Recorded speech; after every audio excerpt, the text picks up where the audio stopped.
Hello student, कैसे हैं आप? Welcome to my channel Radhika coaching centre. पिछले कुछ क्वेश्चंस में कुछ वीडियो में बना रही थी अर्थमेटिक प्रोग्रेशन से रिलेटेड, जिसमें कुछ कुछ नए नए क्वेश्चन थे, कुछ स्पेशल क्वेश्चन थे। तो आज भी एक नया क्वेश्चन लेके आए हैं हम। उसमें है हमें मिडल टर्म फाइंड आउट करना है। तो स्टार्ट करते हैं वीडियो शुरू करने से पहले कहूँगी, अगर आप मेरे चैनल पर नए हैं तो मेरे चैनल को सब्सक्राइब जरूर कीजिए, वीडियो को शेयर कीजिए, लाइक कीजिए और कमेंट जरूर कीजिए। तो मैंने बोर्ड में 2 क्वेश्चन लिखे हैं। Find the middle term oblique term. ऐसा क्यों? क्योंकि जरूरी नहीं कि मिडल टर्म हमारे पास एक ही है, किसी किसी क्वेश्चन में 2 मिडल टर्म होती है। ऐसा क्यों, हम इन दोनों क्वेश्चन को समझते हैं। मैंने एक क्वेश्चन ये लिखा है 7, 13, 19 up to 241 and here is AP is 258 and 302।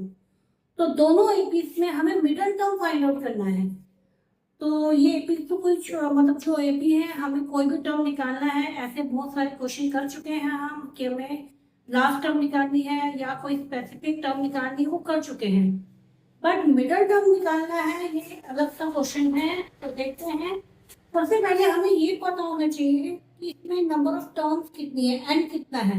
उसी से डिसाइड होगा कि मिडल टर्म हमारी एक आएगी या 2 है। तो ये है हमारी पहली AP 7, 13 and 19 up to 241. Their first term is 7. Common difference is 6. How? 13 minus 7 is 6. And last term is 241. Here n is missing. That means number of terms we don't know about this.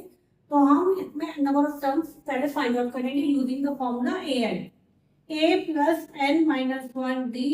इस फॉर्मूले का use करते हुए हम n find out करेंगे। 241 a is 7 plus n minus 1 d is 6। Minus किया हमारे पास 3 2 34 ये और ये 6 डिवाइड हो जाएगा। तो कितना आया? 39। तो n की वैल्यू कितनी आई? 40। यहाँ पर n क्या आया है? इवन आया है। ठीक है, इवन। ये जो n है इवन आया। तो स्टूडेंट देखिए ध्यान से, आप चाहे 1 to 10 काउंटिंग कीजिए। आपके पास 1 to 10 काउंटिंग में अगर मैं पूछूं कि मिडल टर्म कौन सी है, बीच की टर्म कौन सी है, तो आप भी कहोगे कि जैसे 10 का हाफ किया 5 हुई। तो अगर आप नंबर लिखो 10 तक तो बीच की 2 टर्म्स आएंगी। ठीक है ना? तो इसलिए मैंने कहा था कि टर्म या टर्म्स किस पे डिपेंड होगा? आपका एन पर। एन आपका 40 आया है, दैट मीन इवन। अगर एन इवन आया तो मिडल टर्म 2 होंगे। ठीक है, तो मिडल टर्म्स आर 2। कौन कौन सी है वो? एक तो 40 को 2 से डिवाइड किया एन बाय 2, यानी कि और एक नेक्स्ट टर्म एन बाय 2 कितना हुआ? 20th term and 21st term. हमारी 2 टर्म मिडल आएंगी 20 एंड 21। तो ए 20 फाइंड आउट करेंगे। तो आपको फॉर्मूला पता ही है, a plus 19 D. That means a is what? a is 7 and 19 into 6 114। Add करके हमारा हो जाएगा 1 2 1। ठीक है, next a 21 a plus 20 D 7 plus 22 6 120 127। ये है हमारी 2 मिडल टर्म। ठीक है, तो यहाँ से स्टूडेंट आपने सबसे पहले क्वेश्चन में एन फाइंड आउट करना है, मिडल टर्म। अगर वो इवन आया तो हमारी 2 मिडल टर्म होंगी, यानी बीच वाली टर्म। तो 40 का हाफ कितना हुआ? 20। और 20 से नेक्स्ट टर्म कौन सा है? 20 के बाद क्या आता है? 21। तो हमारी 2 मिडल टर्म हो गई है। अब इस क्वेश्चन में देखते हैं। यहाँ पर a1 is what? 2 and d is 3 and an is 302। तो first we will find out the value of n। कैसे फाइंड आउट करेंगे? Using the formula 302 here is 2 n minus 1 d is 3। Minus किया तो 300, 3 से डिवाइड किया 100, n की value आई है 101। here 101 is 4। तो मिडल टर्म सिर्फ और सिर्फ एक होगी। ठीक है, क्योंकि 101 तो 2 से डिवाइड नहीं होगा ना।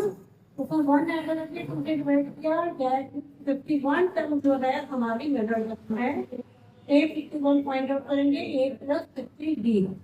What is the value of a? 2 and d is 3 150 plus 2 152। That's our answer. इसलिए मैंने दो क्वेश्चन लिखे हैं, आपको 2 क्वेश्चन बताए हैं।